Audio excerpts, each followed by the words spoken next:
Well, hello. I'm back.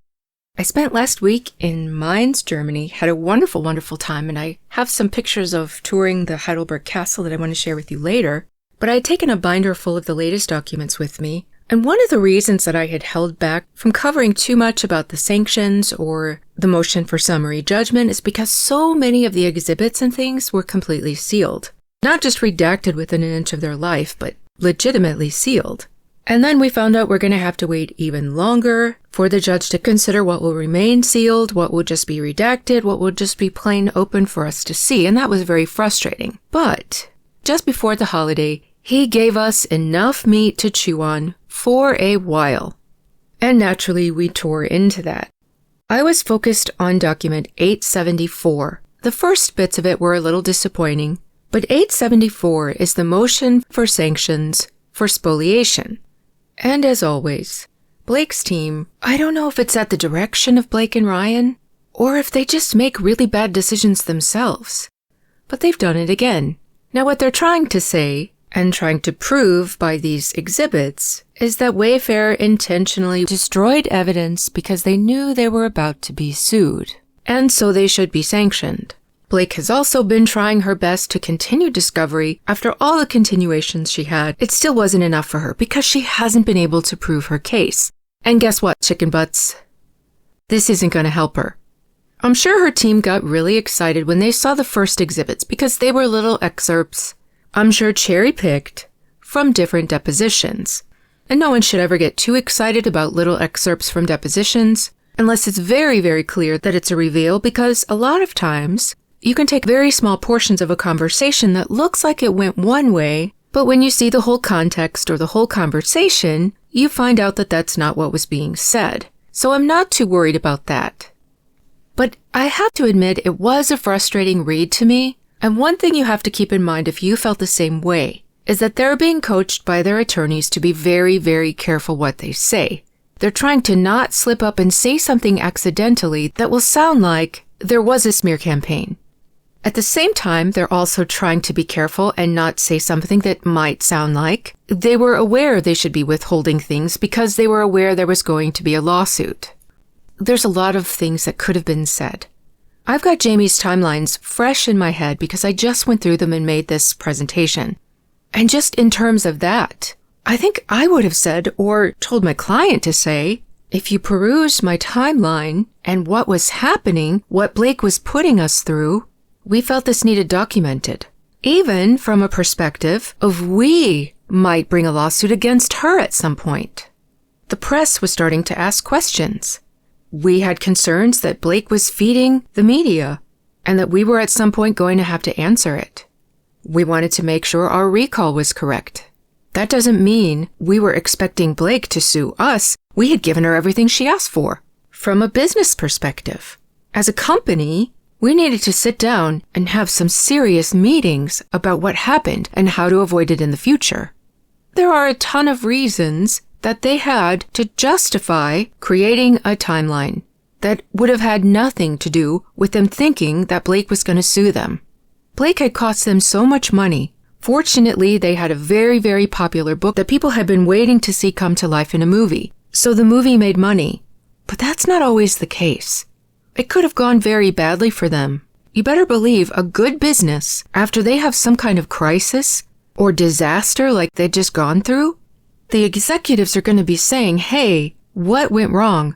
I want statements. I want timelines. I want receipts. I want interviews. I want to know how this went so wrong, what we could have done better, and how we can stop this from ever happening to us again. I would have advised my client not to be timid, not to be afraid to say, hey, your client put us through it. We had a lot of cleanup to do. We had a lot of sorting out to do. There were a million reasons we needed to go back and figure out what happened and what went wrong and what we could have done better. I would have advised them to throw it back on Blake. And then I feel like they would have looked a little more sure with their words when they were being questioned about this. It's obvious who the bad guy here was. Why not be honest about it? So yeah, the depositions were a little bit of a tough read. There were some interesting things in them, but I'm going to move right along into this timeline because that was the main exhibit that I found interesting. Now, they were kind of messy. There were a couple of them. They mostly said the same thing, but the layout was kind of hard to follow, and so I combined them, and not only that, I went through the original timeline from their complaint and added some things in. It starts with something simple, that it was back in 2022 that Justin flew to New York to meet with Blake. I thought it starts off kind of funny, because Blake and Ryan have denied using nannies, and the first thing you hear is that the meeting went well, that they spent 3 hours talking about scripts, she loved the script, and she said that it was her nanny that had first shared with her how popular the book was and how exciting this opportunity was. But I just think it's so funny that Blake's whole issue was that she didn't like being talked about, and so she filed this lawsuit. In the end, it has backfired on her so badly. So much information that was previously unknown and probably would have never been known if this hadn't happened is now out there everywhere. And people like me, who barely knew she existed, never thought about her, never spoke a word about her, we're out here not only consuming it, but we're talking about it too. And there's no way back from this. If she thinks that if she'll win the lawsuit somehow, by some miracle, that all will be restored, then she's more delusional than any of us think. In my opinion. Don't subpoena me again, Blake.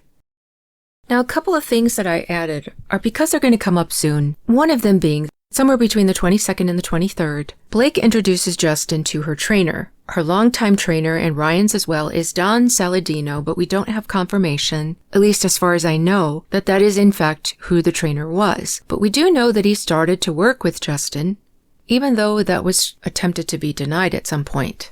We see them meeting. And then the next month, February the 9th, there's a conversation between Blake and Justin.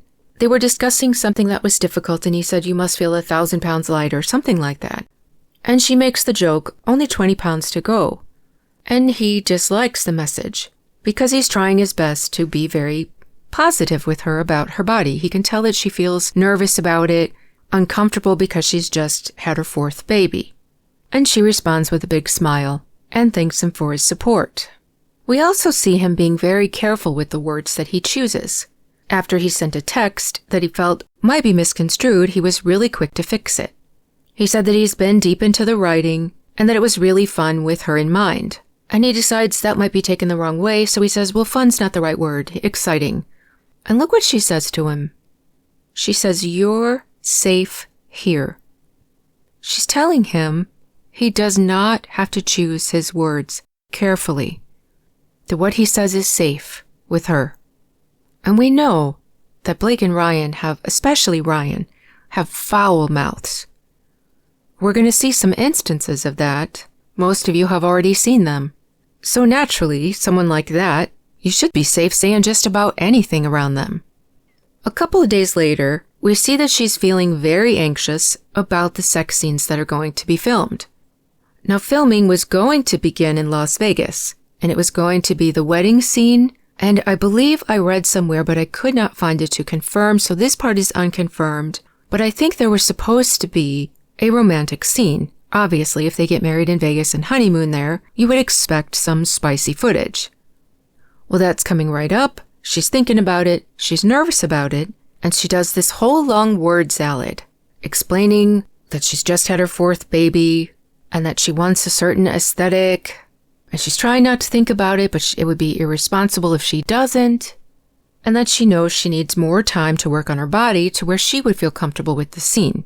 He tells her not to stress about it, and we've seen in some other things that just came open that what he had directed to help alleviate her concerns was that he was willing to let the cameras focus more on his body so that she wouldn't feel front and center. She wouldn't have to film anything that she felt uncomfortable with. They also had a body double for her. So the only person focusing on her body was she herself. And she says, "What's the chance we can do the body scenes at the end of the schedule?" To me, the reason I put this in purple is that this was the first grudge. She thought that whatever she asked should be answered with a yes, especially after giving him this long word salad that was supposed to, hypnotize him into doing whatever she said, but it didn't work.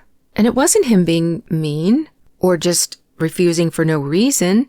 I don't know much about filming, but I do know things like locations. They have to be squared away in advance. So when you set your filming schedule, you need to follow it as much as you can, or you are going to run into extra expenses. If you booked things to happen in a certain place, you've probably paid for that. They have to either move things or rent things when they have to travel to film. Either option is expensive. When you think of all the lighting and the cameras and a million other things that we have no idea exist, and the crew themselves, tickets are booked, hotels are booked. It affects a lot of people and, importantly, the budget. So he lets her know, I can't do it. We have to stick to the schedule. Now, most people were like, okay, I tried, but it's not going to work. I'll make the best of it.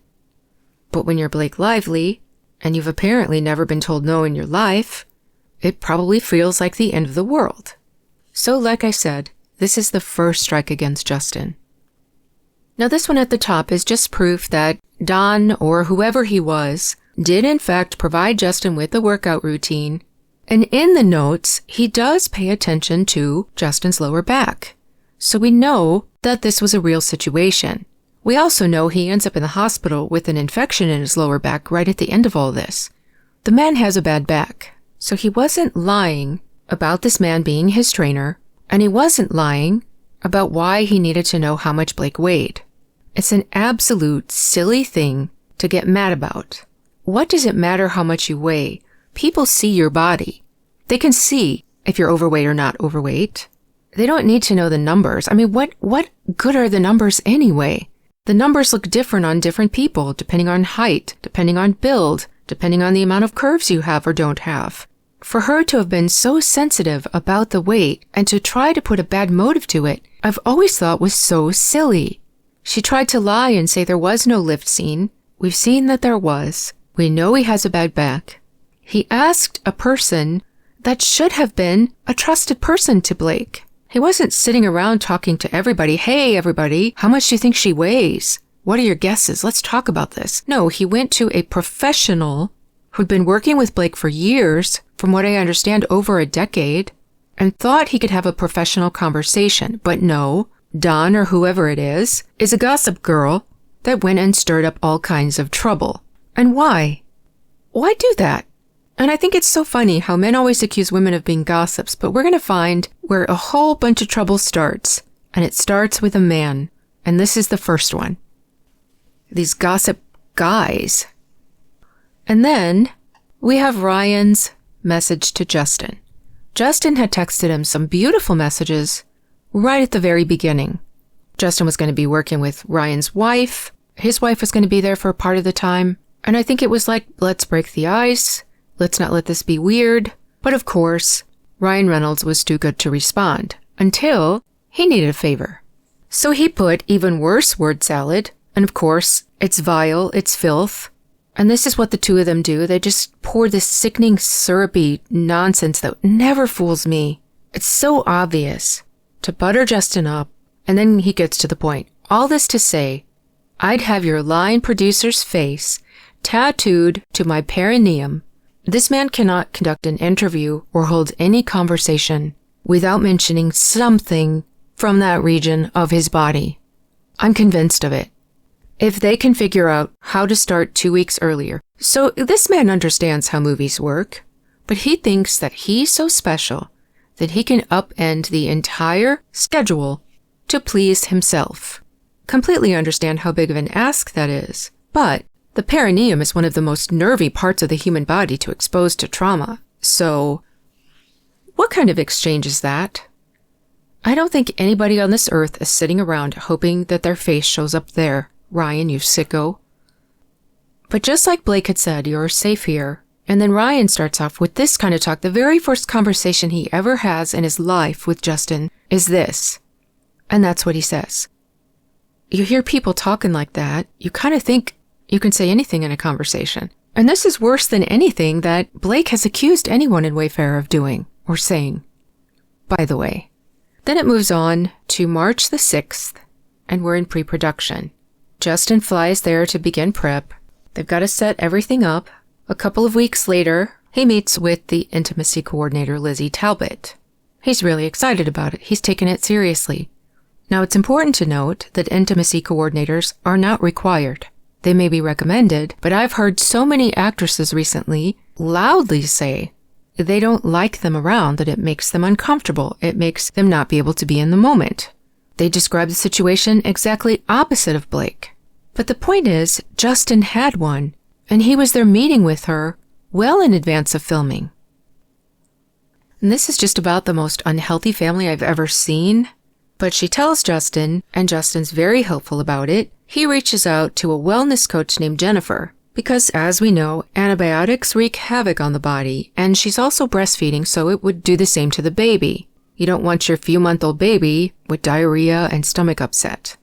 And so Jennifer writes back. You can see their conversation is completely about probiotics and antibiotics and how to be able to provide this to the baby. She talks about mixing the powder with breast milk, mixing it into a paste, putting it on the breast where the baby can get it that way. It's all very medical, and it's specific to probiotics and antibiotics. And we know Blake turns around and claims that he put her in contact with a weight loss coach. And those of us who found her on Instagram and such, she's a wellness coach, just like Justin said. But Blake's been told no twice so far. He wouldn't change the filming order so that she could do the more intimate scenes later, and he wouldn't change the filming to appease Ryan. And now we've moved on to April. He lets Blake know that he's hired this intimacy coordinator, that he really loves her, and that he wants to set her up to meet with her. They've got to start planning these intimate scenes ahead of time so that everybody's comfortable. She hasn't signed her contract. She hasn't signed her nudity rider. He has no idea what her requirements are. He only knows that she's read the script, knows what's in the script, that it involves intimate scenes, but they've got to get that all planned out, so he wants them to meet. What does Blake say? As we all know, she says, I can meet her when we start. Thank you, though. Instead of trying to work out these intimate scenes, she's busy rewriting the roof scene. We still don't know who wrote that, because she said that Ryan wrote it, she said that she wrote it, and that Ryan and Taylor were her dragons that knew that she could write and were tired of seeing her passed over, this whole long spiel about it all, only to turn around and say, Ryan wrote it. But that's what's on her mind, the rooftop scene that actually gets filmed at the very end. But she's so proud of what she's come up with. And what's funny is I recently looked at the book online to see how different it was. And all the important parts of it actually were in the book. She added stupid stuff like cherries and crypto bro and male prostitute. But the important stuff was already in the book. So I don't know what the brag was about to say we wrote this scene. No, you changed a few words and made them so stupid. But this is where we have her inappropriateness, where she talks about how flirty and yummy the ball busting would play. And this is where she can no longer distinguish herself from Lily. It's her love language, spicy and playfully bold, never with teeth. Why those words? Why would you ever say those words to your boss? The scene wasn't any of those things anyway. It was her giggling inappropriately, very poor acting, and saying nonsense with no emotion whatsoever. And signs it, kisses. So add this up. We've got her husband talking about his underface. Someone in China called it that once, and I've never forgotten it. It was hilarious to me. We've got her saying, you're safe. And now she's saying this stuff that's extremely inappropriate. When you and your husband speak this way to someone, you're kind of letting them know this is the way we talk. You don't expect people who talk like that to want you to be so prim and proper. But I think everyone agrees that this is very flirty. It is not yummy. But she's talking about balls. Never with teeth. We know what that means. This is suggestive. You can't talk like this to your boss and then be upset because they say your onesie is sexy, when you say you want your wardrobe to be sexy. But this is another long wall of word salad again, that syrupy praise, trying to sell her rewrites, and she pretends that it's going to be okay if you don't want to use the ideas. But when he doesn't jump on the idea, she senses it and right away pulls out the dragon talk. And now we have his third strike. He says he wants to check any changes with the screenwriter. There's been an author write this book. There's been a screenwriter trying to adapt it as honestly as she could. He's not going to just say, yeah, whatever you want to do, Blake. He has to keep these other women in mind. She doesn't like that. Now we've got gossip guy number 1, Donnie Boy. What does he do? When Justin calls him and asks about Blake's weight, he runs straight to Blake and Ryan. This is when they arranged for Blake's dragon and Ryan's dragon to be there to have a meet cute when Justin stopped by. Empowered by his dragons, he goes off on Justin about how horrible it is to ask about a woman's weight. He claims that Justin was fat-shaming Blake. Justin was embarrassed, apologized, and even cried. And this is where we learn that Taylor and Hugh were both there when this conversation happened. And that's disappointing. I mean, Hugh Jackman, I hate me a cheater. Of course, he knows Blake and Ryan will be fine with it. But he just broke his wife's heart. So I have no good opinion of the man. But yeah, obviously they thought that was perfectly fine, perfectly normal, that happened. And I'm sorry, but even if I thought someone had embarrassed my friend like that, if I heard someone screaming at somebody else, a grown adult man, almost 50 years old, I would be like, I'm out of here. We don't know if they did. I guess I'll hold some of this back to find out if we hear in the trial what happened. But that's awful. Now the next day, the costume designer is having his own troubles with Blake. As we know, he'd already spent the money, already bought the entire wardrobe because that was his job. But instead, he has to let Wayfarer know that it's moving very, very slowly, and he's worried it's not even going to get done on time.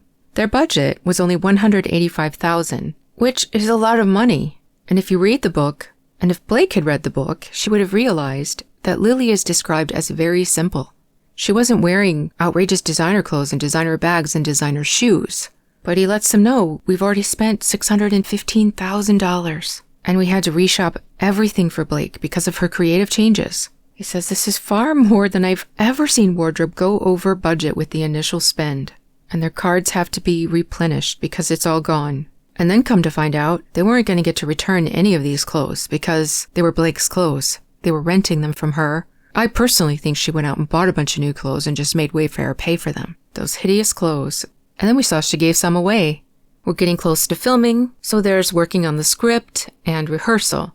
Justin and Jamey meet up with Blake at the production office. And this was a juicy tidbit. We've heard from the beginning, because it was in the whole no more 30-point thing, not the 17-point, we got to keep those separate, but the 30-point that was never on paper, that they never signed, never agreed. And now we find out there's something off about the metadata of that document, that it wasn't created until July of this year. But there was mention that Blake said no more speaking to my dead father. And a lot of people were freaked out about it. I thought it was very odd, but I was like, well, let's wait and find out what this is all about. Come to find out, now with this, Justin was praying for her father. Praying for someone and speaking to someone that's passed are two very, very different things. One is perfectly normal and the other is creepy. And she intentionally made it sound like it was the creepy thing. So the people would go, oh, what a freak. Of course she was uncomfortable. She was probably frightened. That's so weird. And now we see that was a lie. And they're not real clear about names in this timeline because they know who they're talking about, but we don't always. But now we have just before filming, Blake's changing a bunch of scenes. She didn't have time to meet with the intimacy coordinator, but she was sitting there rewriting everything. Now, one thing we learned later, as I said, I know nothing about filming. It's just something I just learned today from reading this. But they present the script to the production companies. For one, for approval, but also for things like budgeting and preparing. They have to go secure the scenes. They have to know what's going to be needed for each scene, where it's going to be filmed, what kind of lighting. Is it going to be an action scene or a still scene? So many things they have to prepare. You can't just change a script without it costing money and time. And the whole crew has to be alerted to the changes. They're all given scripts, and they all take their part of it, what they need to know, what they need to prepare for. And that's all ready for each person. So when a script is changed or a scene is changed, it's a domino effect. And it's expensive. And it's time-consuming. And so this Alex is already getting worried and they haven't filmed a thing. They say, are you listening to this? She's fixing the script. Blake is now directing the movie. This is bad. Jamey's trying to make the best of it. Say, oh, as long as it's done with approval.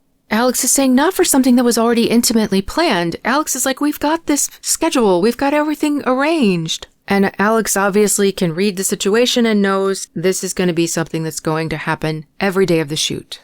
And Jamey saying, I know, but I'm not sure what can be done. They started off on a bad foot. They started off letting her do this stuff. And now in text, here's another thing. Blake makes a joke about suppositories. It's not polite conversation. It's not the most shocking thing you can say. It's not something that would bother me. But what I'm saying is, if you're going to be so squeamish about what somebody else says around you, you can't talk like this yourself. And now they have the HR training meeting. We've since found out Jamey and Justin did attend. I have a question though. Did Blake attend? Nobody has told us that yet. And now filming's about to start. And it's the filming in Vegas that Blake wanted to be scheduled later, remember? And Justin said no. So guess what happens? Oh, Blake's baby's sick again. Filming delayed 1 week. The amount of time they were going to be filming in Vegas. He said no. She didn't want to do it. She found a way out. And the sexy scene that was supposed to be filmed in Vegas doesn't get filmed until the very last month of filming, January 2024, just like Blake had asked. What do you know? So while Blake's out, Justin records with Jenny, who I used to like. But apparently it's not clear what happened, but there was something about Jenny not being comfortable, so I don't know what that was. But right at the end of Blake's week off, Justin meets at her house and they get back to writing drafts. And finally, filming begins on the 15th. And now, all of the plans that had been booked in Vegas are over. Everything's now booked to continue in Jersey, so Vegas gets taken completely off the table. They filmed in Jersey. A lot of people are walking around those streets. Everybody's got a phone. People start recording. And we see the picture. I mean, look at that. What is that? It looks like she's wearing Ryan's shoes and socks. Some old lady's big baggy dress. She dressed it up by tying a pink t-shirt over it. And then a windbreaker and whatever that ugly bag is. Nothing about that looks good. The hair's a frizzy mess. That's not the slightest bit what Lily's described as. If you just go look at the Colleen Hoover subreddit, as soon as they heard a movie was being made, they started picking actresses that they would love to see play her. None of them are anything like Blake. What they envisioned was not this. So they were already disappointed when they heard that Blake was the one going to play it. And you can find all of that on Reddit. You can find it. They can't change the date of when these posts were created. And they were created years ago. And then you see this hit. And it's just page after page after page of people talking about her. They call her Miss Frizzell from the Magic Bus. And that's one of the nicer things. But it really just goes wild. As we know, it's so bad that Sony picks up on it. They contact Justin. They're like, this is bad. Go fix this. And so Justin has to deal with it. This is his fourth and one of the biggest strikes. He has to criticize her appearance and the clothes that she spent all that money on because it's what she likes. And so it's a big old insult. People are talking bad about the way you look. No doubt she looked it up and saw what they were saying. And she couldn't take the humiliation. As people with this personality type usually can't. And I believe this is the day that Justin became her biggest enemy, because he was the messenger. Personally, I think Sony should have sent a woman to do this. They should have never made him do this. Yes, he was the director. Yes, he's a co-founder of Wayfair. But if Sony is the one that contacted him and told him to do something about it, if they're the ones that wanted something done about it, they should have been the ones to do it. And they have plenty of women who could have done it, but nobody wanted to do it, so they make Justin do it. And nothing's ever going to be okay after this. What happens? The very next day, Blake wants a meeting. There's 2 meetings that day. Justin's meeting to discuss the wardrobe fail, and Jamey coming to talk about the lookbook. He knocks on the door, he thinks he hears come in, and he opens the door. Blake disputes that she invited him in, and told him not to come in. I don't think this man heard don't come in and barged in anyway. But when Justin, as the director, and as the co-founder, co-owner of Wayfair, talks to her about her wardrobe, instead of saying, okay, let's see what we can do to fix it, she says, oh no, my dragon Taylor Swift says that the fans don't know what they want until you give it to them. She thinks the fans are wrong. They just don't know how nice her clothes are, how gorgeous her clothes are. They'll accept it. And then she does the syrupy sweetness, compliments him. He's nervous. He's an emotional guy. He tears up when she compliments him, and she later translates that into him crying in her trailer for 2 hours, saying that she looked old. I think we've seen enough instances where she's described something that happened and someone else has described what happened, and then we see the evidence to know which way it went. Now she's got to sell her wardrobe that she spent all this money on, so she keeps talking about how sexy her wardrobe is, using words like much sexier or just sexy. We see the texts. We've seen the videos now. Her talking about why the shoes are so sexy is because the bone on the wood, as she sits on the floor with her boobs hanging out the top of her shirt. But we see the text right here. We'll show you both ways, but beanie is much sexier. It justifies the rest of the skin, because she's walking around in winter in a tube top. And also a girl I would check out walking down the street. This is the way she describes her wardrobe. This is the way she describes what she wants her wardrobe to reflect. We can imagine, if this is what she's saying in the text, how much more she's saying in person. And so the very next day, Justin says that Jenny Slate's black leather pants are sexy. That's all he's been hearing for days. And now Jenny Slate is offended by it. And that's only shoot day number 4. Then we have shoot day number 5, which is hospital day. And I don't know if this is Alyssa's birthday or if this is Lily's birthday in the hospital, because it's not very clear. Maybe they filmed one birth on one day and the other birth on the next day. But on the second hospital day, 2 things happen. 1, crew badges with photo become mandatory at Blake's request. But also, if you've seen the movie, you know that right after Alyssa gives birth and they're there to meet the baby, that's when Ryle proposes to Lily, right there in the hospital room. Of course, it's a proposal scene. It's going to be romantic. You expect there to be kisses. But after her accusing Justin of adding extra kisses, it comes out that this is one of the scenes that every time they did a different take, she would kiss him a different amount of times. I'm sure he couldn't have cared less about it at the time, but it's the same as the way you speak. If you're going to do one thing and think it should be fine, you cannot accuse the other person of doing the same thing and making it something that's horrible. So if Justin was supposed to count his kisses, why wasn't she? And now something that's not on this timeline that we've all seen is the hospital scene that didn't make the cut of the movie, where Blake comes walking in, just about bouncing out of her dress, and adds kisses to a scene that didn't have kissing. And she does it every single take. You cannot sue someone for something that you did yourself. And on this very night, that is apparently the day after she filmed the birthing scene that was so traumatizing, he tells her what a great job she did, and she says, I appreciate it, and oh, here we go with the ball talk again. I'm just a ball buster, but it means a lot to me. I care a great deal and always want to deliver. You were terrific. I'm proud of everything we did today, but really, every day.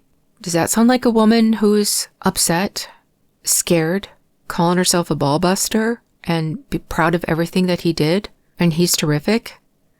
And the very next day, remember, days after her calling her beanie much sexier and talking about the skin and being a girl that you would look at down the street, she claims that he called her onesie sexy, which made her feel uncomfortable and ogled. We've now seen the video. He wants her to take off her big, dumb, ugly coat because it was hot. And he said that. You can hear him say something about her being comfortable. And then he embarrassed her further by telling her that she needed a toothpick to get something off her teeth. She didn't like it. And she talks about in the complaint that she felt like he wanted her to take off the coat and called it sexy because her bra was showing. And then we see the video and she's got her onesie unzipped halfway to her navel. I mean, why is it unzipped that far? It's unzipped that far for people to look. And this is also the day that Jamey showed the birth video, the so-called birth video that was actually a video after the baby had already been born. By now they filmed for 7 days. We've seen what that was like. We've seen her trying to direct. We've seen her arguing with him about everything. We know she's rewriting everything, irritating everybody. And Justin has made these 4 mistakes. I don't think they're mistakes. When I say that, I mean in her eyes. So this is where she and Jenny call Ange. And Ange informs Justin and Jamey that they called to complain about the sexy comment and the birth video. Now, Blake fans are going to say, see, protected activity, she reported it. From a legal standpoint, this is not. They mentioned it. They did not file a complaint. This doesn't even come close to meeting the standard for harassment. It's not persistent. When it was brought to their attention, they apologized profusely. asked if she wanted to file a formal complaint. She said no. She's told she misunderstood. It wasn't what she claims she thought she saw, that it was just a birth video, and so the misunderstandings were cleared up. This doesn't even come close to reaching the level of protected activity that makes harassment possible to sue for. And look at the date. This is May of 2023. This is way too far from when she claims retaliation for it to hold. And I've gone over case after case with you to show that it's way too far apart to have temporal proximity, which means close enough in time to show that the one thing happened because of the other. And that's required for it to be retaliation. So this timeline that they're putting on here as proof to get sanctions is actually disproving their case. I wonder how much Blake and Ryan paid them to write this document and add this timeline that's working against her so hard. And then the very next day, Blake learns that a crew member that has been nowhere near her called out sick with COVID, and she demands that testing be conducted on the set. What's interesting is by this date, COVID protocols have come to an end. Now, SAG had a protocol that if you were working in extremely close proximity to someone, you could request testing and that they must do so. And so she demanded it, and so they did. But guess who refused to get tested? The woman who claimed that she and her baby had COVID. Isn't that interesting? Everybody else had to get it, but she refused it and just claimed she had it. And so things get shut down again for 5 more days. They've only filmed for 9 days. They missed the first week because her and her baby were supposedly sick, and now another almost week. But she's up in arms and angry about this whole COVID thing. And so Justin is apologizing like crazy through Alex Sex, and he apologizes again about the sexy comment. But what's interesting is I don't see any apologies for the perineum or the ball busting or the suppositories or for her talking about sexy things. Finally, on June 1st, they get to start filming again. First thing they do is Alex, Justin, and Jamey go to her trailer to immediately discuss the complaints. And there's a list of them now. The sexy, the video. She tells Justin not to cry. This is when Jamey finds out that Blake thinks that he looked at her in the trailer, which has turned out to be that he made eye contact. The next one makes me so angry. Blake was offended that Jamey asked her sister for a hug and minimized HR concerns. Why can Jamey not hug her sister? Everybody was hugging everybody. What's different about Jamey? Blake? That he can't make eye contact with you or hug your sister. I kind of want to see her wedding guest list.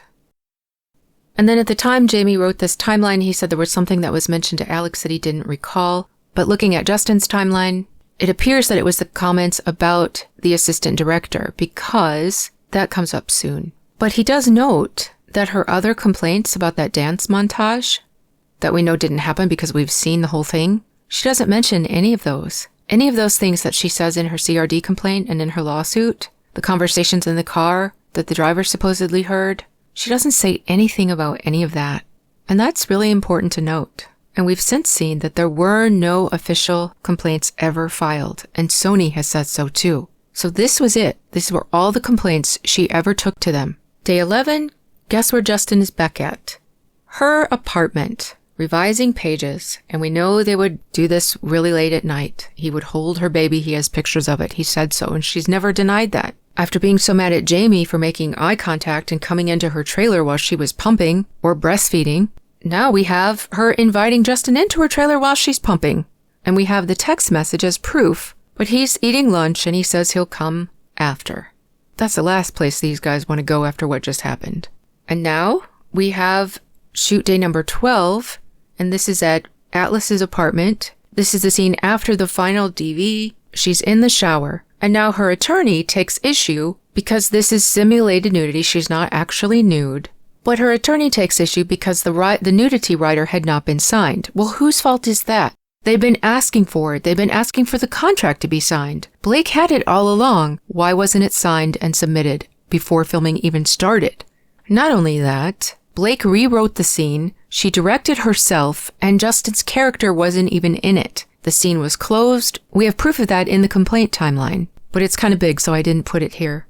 And then, as I said, I felt like the complaint he couldn't remember when he was writing this timeline was the complaint about the assistant director. And here we have 2 days after that day, she gets called and told that she's being let go. And now Alex Finch is coming on board to be the new assistant director. On the 13th, they're filming at the farmer's market, and a writer's strike begins. Justin books a ferry and says we can go out on the water, we can film there. She says, I won't cross that picket line, in spite of the fact that SAG expressly says, you must keep filming, you cannot strike. She takes a stand that she will not cross the picket line. But we see this instruction directly from SAG's website, talking about their no strike clause. They come back 2 days later and they start filming at the Root, the restaurant. And Justin has a little bit of a tiff with the new assistant director, Alex, because Justin is redoing a shot and Alex is like, you already got that shot. And he says, I'll decide. He's probably so frustrated by Blake at this point. He's like, not you too. I'm the director. Just listen to me. And the very next day, we see more still very friendly texts between Blake and Justin. Justin says, I'm on my way. Can I get you anything? And she says, no, thank you though, but I'm getting you a hot matcha. And do you know what Brandon likes? So she's picking up drinks for not just herself, but for Justin and Brandon. She knows what Justin's favorite drink is, and she's bringing it to him.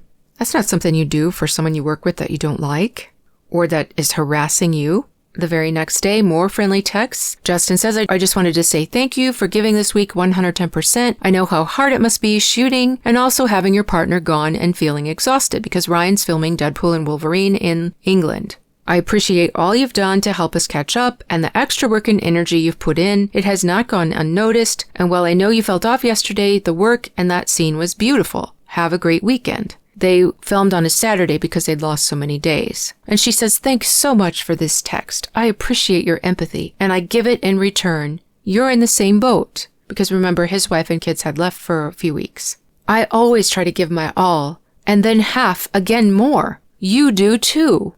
And I appreciate it. Kisses. Notice the date. This is important. Now June 13th, weekend's over, they come back to work. The strike's going on, so they're trying to sort out how they can complete the shooting before there's a big strike that's going to happen on June 30th. But the picketing's noisy. They have to shut down. But they're not like shut down. They're just trying to sort of plan of how they can keep shooting. But what happens? Blake leaves for London because that's where her husband is. She refuses to return, and her assistant says, well, you can sue her to get her to come back, but she won't be happy. And then she asks for the dailies. This is the first time. We've already seen 4 situations where she got mad at Justin for his decision. Now this is another big one because he says no, and no one's supposed to say no. She said her manager's visiting the set and the manager can bring to me. We know that Justin has conversations with Jamey and everyone else, and they're like, no, don't give her that. And so instead, he gives her a 5-hour reel. He shouldn't have given her anything, but he did.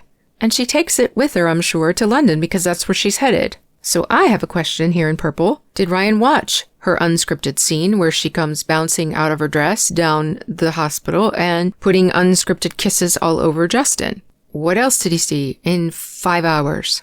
The majority of film ends up on the cutting floor. What did we not get to see? According to Michael Gottlieb, they have over 5 years worth of footage. What did Ryan watch? And did he maybe get mad? Did he maybe not like it? Did he see messages on her phone he didn't like? Did he see pictures of Justin in his house late at night with his wife and his kids? Was it a combination of these things? Did Blake talk about Justin too much? You gotta wonder because all of a sudden, we go from her buying him a matcha and praising him and ending her texts with kisses to what comes next. She doesn't come back. Now we've talked about how these locations are set up, the sets have to be set up, everything has to be arranged. They've had all these setbacks already, mostly because of her, and now she won't come back. So they have to film young Lily and young Atlas, something they weren't set up for. So they do that. And it's only 4 shooting days, but it takes them 11 days to get it all because of the setup and stuff they had to do in order to get it sorted out, because they weren't ready for it. But it's interesting to note that on June the 22nd, young Atlas, young Lily, and Brandon all give interviews about what it was like to film with Justin. They give glowing compliments. And now we've seen footage that happened during their filming where Alex comes seeking Justin out to give him a big ol' hug before he goes. We see Isabella attempting to hug Justin, but his body stays stiff and straight and he does not lean into that hug. And she gets the message. They all 3 said wonderful things about Justin here on June 22nd. days after Blake is praising Justin and ending her texts with kisses. A month goes by. She still hasn't returned. But her messages are still sweet because she's going to ask for something. She says she watched the selects that he sent. They were so great. She was so happy and energized. Such solid work from everyone on and off camera. It was really cool to see. And then she wants to know who to reach out to get access to the full gallery of dailies. And of course, any scenes that he's cut together. And we're back to ending with kisses. But the next day, Justin's sixth mistake. Again, in her eyes, not mine. He says no. Regarding the dailies, obviously you know I want your input. That's why I sent the 5-hour playlist. But at this point, it's too early for me to share all the dailies. I start my cut in early August, and I'm still going through the rest myself. Also figuring out the shooting plan, as I have to cut and combine and find ways to scale down for budget that you've blown. Once I'm physically in the edit and have touched scenes myself, I'd love to share with you. 9 minutes later. I don't want to infringe on your time with your cut, of course. Don't feel the need to send me cut scenes. Regarding dailies, none of the producers have had access to dailies. It's just you. She's still trying to find a way to get them. She doesn't get them. And now it's August. Now he calls Blake to let her know that it was his last day in the edit, later in the month, and this is during all the shutdown. He wishes her a happy birthday. She thanks him for the matcha machine, says it was so thoughtful. Everything still seems fine. They haven't even physically seen each other since June, when everything was wonderful. Now this in purple, again, is something I added that wasn't on any timeline. September 23rd. Scarlett, Ryan's ex-wife that he never deserved, gets her directorial debut, filming Eleanor the Great, and she films it with Wayfair. And it's a big announcement because she's a big star. Much bigger than Blake. Much bigger than Ryan. So here's Wayfair giving her a directorial debut and won't give Blake the dailies. And I honestly think this has so much to do with her flipping. Because there is nothing sweet after this. In July, text with kisses, sweet talk to try to get the dailies, and now what happens? As I mentioned earlier, he sends the script to Sony, to the department heads to use for scheduling and for budget. So we see why it's so important that all that stuff is done in advance. They think they're about to start filming, the strike's ending, and so you have to prep everything, just like they had to go set up originally before they started filming in the first place. Now they've got to do it all over again. There's all these extra expenses being added to the budget. The producers travel there. They start prepping. Finally, in November, Justin, Jamey, and John Logan travel there. What happens? All of a sudden, out of the blue, the last communication between Blake and Justin was her thanking him for the birthday matcha machine and then asking for the dailies. They haven't been in contact. They haven't seen each other. They haven't worked together. Nothing has happened between them. And suddenly, on November the 9th, here comes this protection letter. That 17-point protection letter. And Blake's not coming back. She's not coming back until January. It's November now. And if you look up Deadpool's shooting schedule, Deadpool was filming between November and January. Is she with Ryan? Or did Ryan say, you can't go back to work with that man? Or was she just mad about Scarlett? What happened? I don't know what happened. But she is not coming back to work. They all have to wait on her till January. So they've come to set things up. They just go back to LA. Because there's nothing to do. They've filmed the other people. She's in the rest of the scenes. They hire Todd Black. And they notify the crew that they're not going to do any filming till January. And so the prep will be pushed to December. The 17-point protection letter gets agreed upon via email, but it doesn't get signed yet. And then in the middle of December, the prep begins again. And what does Blake do? Does she sign her contract? No. She starts working on script revisions. Now her revisions delay prep because what happened in October? In October, Justin sent the latest approved script to Sony so that things could be scheduled and budgeted. But now she's revising the script so they can't prep. And the budget's blown again because of her. And then, halfway between Christmas and New Year's, she reaches out to Justin and says she wants a meeting for return to production. She doesn't say what the nature of the meeting is. She doesn't say what the topics of the meeting are going to be. She says you can come alone or you can bring Jamey or you can bring the crew. So the crew comes back to New Jersey on the 2nd of January to start setting up. And on the 4th, thank goodness Justin doesn't go alone. He's already gone and been screamed at once. So this time he brings Jamey, Ange, Alex, and Todd. So there's 2 people from Sony, 2 people from Wayfair, and the assistant director. And this is the time that Ryan screams at him for hours, says despicable things, for hours.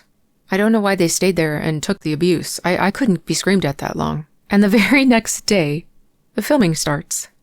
And it's a date montage. So this man gets screamed at all evening, probably didn't get a wink of sleep, and has to go the next day and film a romantic date montage with this woman. But it's so bizarre that there was kissy texts and appreciation texts. They never saw each other, but all of a sudden this happens. To me, they are so triggered, and not by anything that Justin did to them directly. I think it's about the dailies, and it's about Scarlett.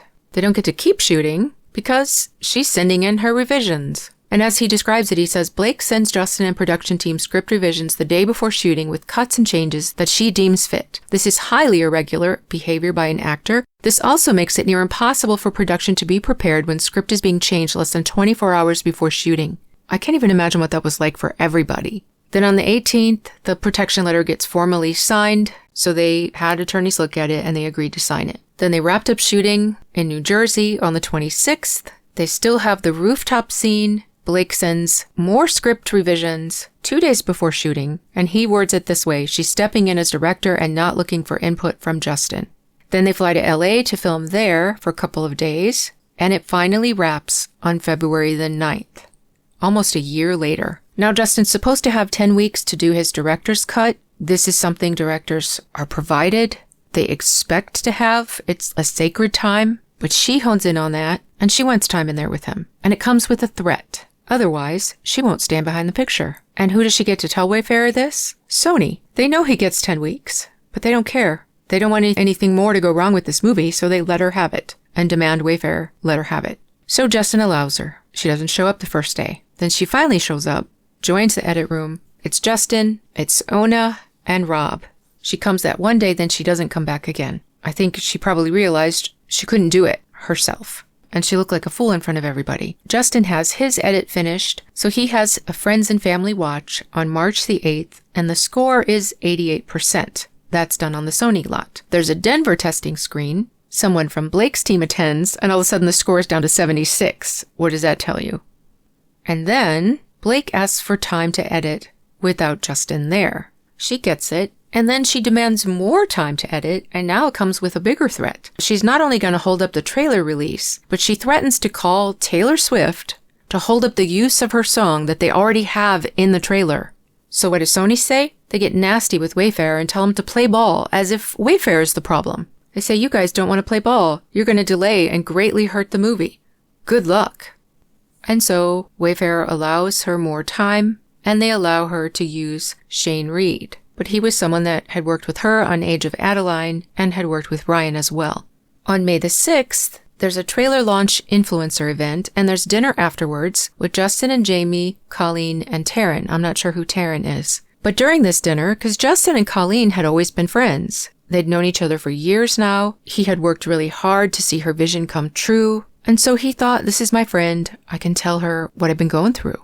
And so he tells her about all the behind-the-scenes drama. He tells her about the sexy comment. And Colleen and Terry pretend to be empathetic to the situation. But she immediately calls Brandon, our next gossip guy, and tells him everything. Who, of course, tells Blake, because he's their new lapdog.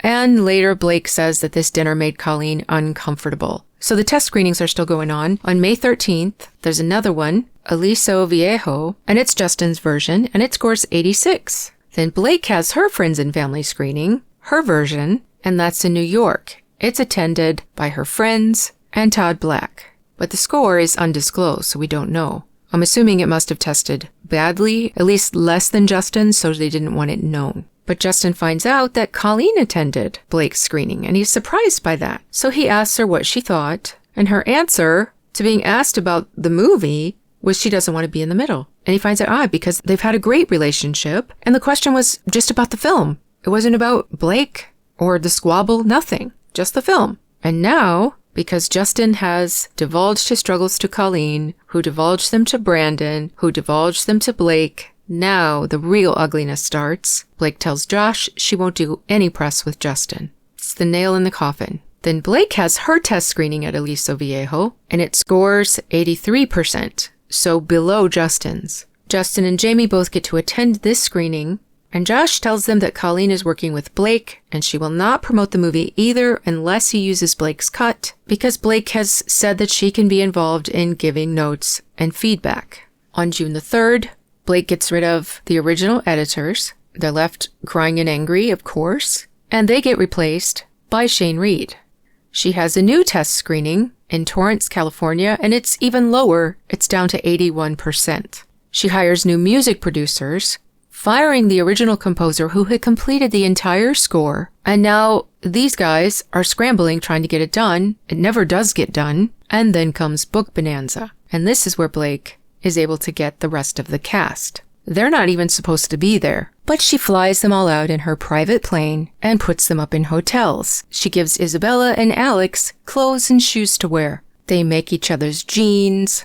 They have dinners together. It's a whole new world. And now the cast that had sung Justin's praises are now saying they won't do any press with Justin.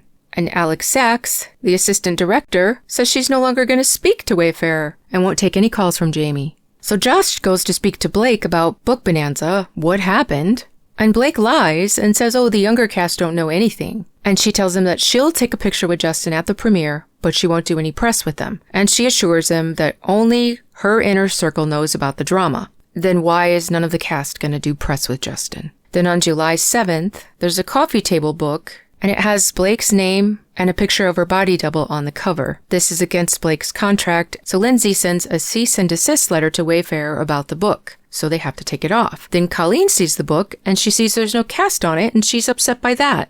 And so they pull the book, they won't publish it, and Colleen's told why the cast wasn't included, and this Johanna woman says Blake wins, but it doesn't stop Colleen at the time. On July 10th, there's a coloring session that's being set up that Justin requests, but a third gossip guy, Stefan Sonnenfeld, calls Blake right up to warn her, and then she texts Josh and has Josh call Jamey to say Blake's not happy that Justin's doing that because he didn't do the work. I don't know what that's supposed to mean. And then Ryan gets involved. Ryan calls Patrick Whitesall of WME to supposedly tell their side of the story. Then he speaks to Danny Greenberg. He calls Justin a deranged predator. He says they want to put the fiasco behind them, they don't want anything to do with Justin, and he tells them none of the cast want Justin at the premiere, and asks Danny why is Justin even coming.